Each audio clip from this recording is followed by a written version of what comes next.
Good morning. I'm here in the beautiful city of Hong Kong. Look at that. Look at the skyline. The city of Bruce Lee. Whoa, whoa, whoa, whoa. Whoa, whoa, whoa, whoa. Everybody was kung fu fighting. Those kids were fast as lightning. It was a little bit frightening. The city of Jackie Chan, the city of difficult Chinese characters, the city of the most skyscrapers in the world, the city of very, very expensive accommodation, the city of supercars, just an amazing city. I'm here for less than 24 hours. I arrived last night, so I already have a bit of preview of Hong Kong, but I'm gonna keep exploring it today. I already saw that it's much like the UK. I didn't know much about Hong Kong. I knew the UK colonized it before, but this place is so much like the UK. Look, it's exactly the same as London. The hotel is the same, Bentley, Rolls-Royce, yellow plates.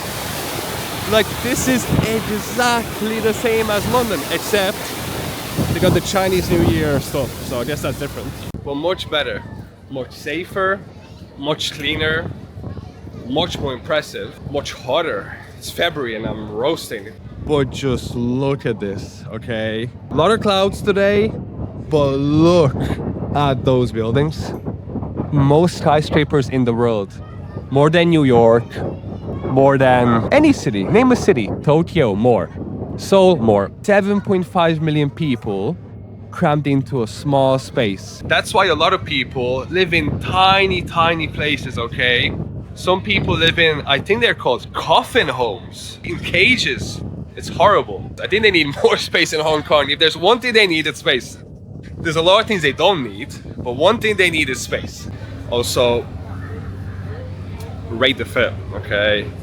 Do you like the outfit? I'm in such an important business city, so I have to wear appropriate outfit for that. To be honest, most people are in shorts because it's really hot, but no, I'm different, you know, I got the suit on. Look, they have Bible verses on windows in cafe shops in Hong Kong. Also, since I've lived in mainland China, in Wuhan, for 1 month, I think I can compare it to Hong Kong pretty well now. And the differences are crazy. It couldn't be more different. First of all, it feels way more Western. This feels like Europe, an Asian Europe, okay? But the biggest difference I noticed is the amount of people. Wuhan has way more people, almost double, but Wuhan is a huge city. Hong Kong is tiny. So when you're outside, every road is full. Every restaurant is full. Every shopping center is full. Everything is full because it's so small. And also another huge difference is there's a lot of English. Wuhan has no English, but here the old grandmas and grandpas can speak fluent English. Pretty weird. Another thing I didn't know before coming here is, you know, they speak a different language here. They don't speak Mandarin, they speak Cantonese. But an interesting thing is that people who speak Mandarin can understand Cantonese people and vice versa. They just can't speak. They understand each other, they can read each other's writing and understand it. They just can't really talk to each other properly. Another huge difference is the way people look. Here in Hong Kong, it seems like people are a lot more hip. Colored hair, it seems like every second person has their hair colored. Even this grandpa, look. White hair, everyone has their hair dyed. Literally like 30% of the people have their hair dyed. Tattoos, cool cars, modified cars. While in mainland China, people are a lot more held back. Everybody has black hair. I don't think I've ever seen colored hair in mainland China. But here, every color of the rainbow. And a lot of tattoos. In mainland China, I've never seen tattoos. So people here are a lot more westernized. And of course, a lot more foreigners compared to mainland China. Still not a lot, I told you more. But there are foreigners, like I'd say 10% of the population of foreigners, mostly tourists. But in mainland China, in 1 month in Wuhan, I saw 15 foreigners. I counted it on my hand. Look, so westernized. This is like a Paris fashion week magazine, but Asian. Only difference, it's just Asian. You know? Look. This is Paris or Milan, just Asian. In Hong Kong, they have the exact same hop-on, hop-off buses like in Europe. This looks like a Dublin bus. Exact same concept. Hong Kong is the home of luxury goods, and they have many second-hand luxury brand stores. Look at this, 90% off. This shop is filled with luxury goods, second-hand. The amount of markets, the amount of stores. Oh, it's insane. It's the home of shopping. You can buy second-hand Rolexes in Hong Kong for cheap, second-hand luxury goods for cheap. Look, damaged luxury goods. Original price like 2,000 euro, now like 400 euro. I've seen many second-hand luxury stores before, but this is just on another level. Just another level. I think if you want to shop luxury, Hong Kong is the best in the world.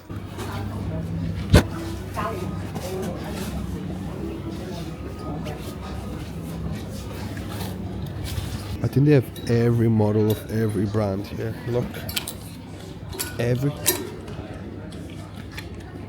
Literally right outside the first second-hand luxury store, another one.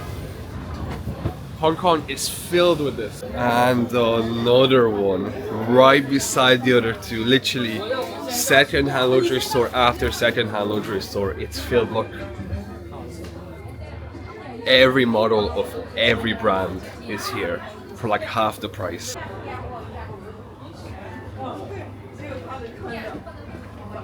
It's raining a lot now outside, so this is the best thing I can do right now. Too much clothes. And this shop, of course, is multiple floors. Look at the amount of Moncler jackets. I didn't even know these existed. Look. Oh my goodness. Oh my goodness. I didn't know half of these models existed.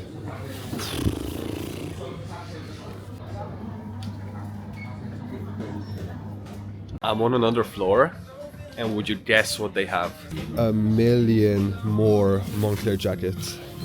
Billion even. Oh my goodness, what even is this? What model? So everything on this floor, it's 50% off, okay? So you go to an item, you look at the price, this is 6,000 euro. It's 50% off. So a lot of milk tea shops. I heard that Hong Kong has some of the best milk tea in Asia.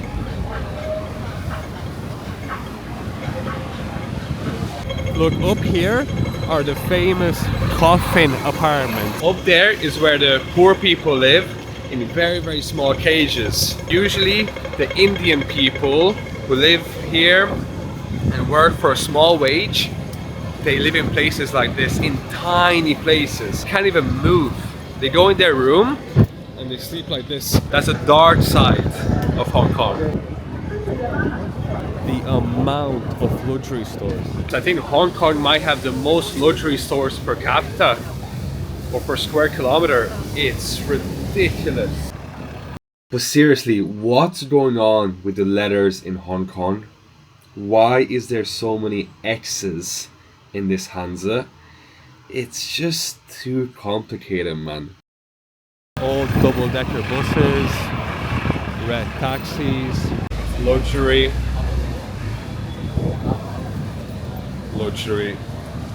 Let's see the other side. Jewellery.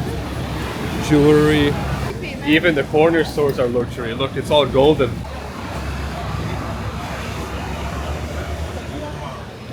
Oh, and another cool thing that Hong Kong has, which I didn't expect, are palm trees. I mean, it makes sense. It's really hot here. But I don't know, you just wouldn't expect that. I never would think there's palm trees in Hong Kong. Old double-decker.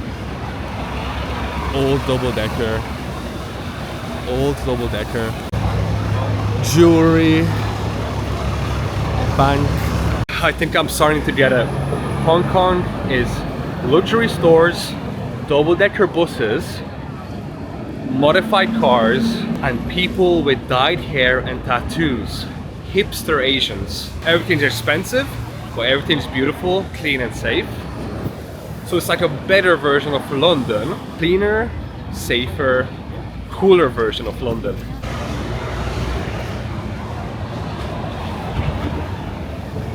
I don't know why, but the amount of modified Teslas I've seen here. This one's not modified, but it's cool, look. Pink Tesla. This license plate literally says UK. Luxury cigar shops. More second-hand luxury stores. Oh my goodness, like. But really, Hong Kong is much cooler than I expected. But also much more luxury than I expected. I knew it's an expensive business city. This is crazy. Like every second shop is luxury. I won't lie. Time to go back to mainland China. Had enough of Hong Kong. First time in a Tesla actually. So excluding sleeping, after 5 hours roughly of Hong Kong, time to go back to mainland China with a speed train. After a 10-minute train ride, I'm back in Shenzhen. The immigration was very easy, didn't ask any questions. Just stamp my passport and I'm back in mainland China.